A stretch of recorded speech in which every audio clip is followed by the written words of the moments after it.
कर्मणो हि अपि बोद्धव्यंश्च विकर्मणः अकर्मणश्च बोद्धव्यं गहना कर्मणो गति।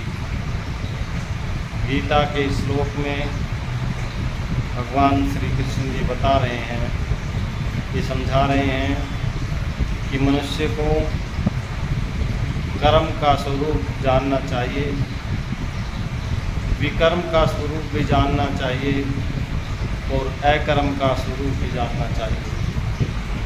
कर्म कहते हैं कि जो कर्म हम सकाम कर्म करते हैं, किसी इच्छा के वशीभूत होकर हम करते हैं।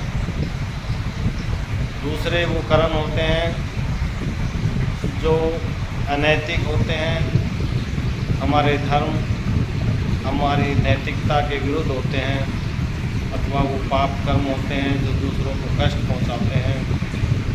और कर्म को ये भी समझना पड़ेगा कि कर्म केवल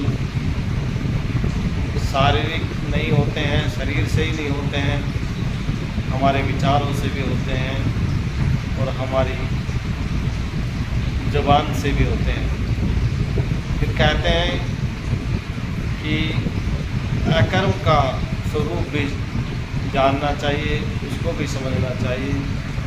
अकर्म क्या होते हैं कि हम कोई कर्म ही ना करें, अथवा जो भी करें वो कर्म ऐसे हों जो निष्कर्म की श्रेणी में आए, कि या तो हम निस्वार्थ सेवा कर रहे हों, अथवा कोई भी कार्य करें तो उसको अपने गुरु अथवा परमात्मा को समर्पित होकर करें, कि हम कर्ता भाव से परे होकर कोई कार्य करें तो वो अकर्म की श्रेणी में आते हैं।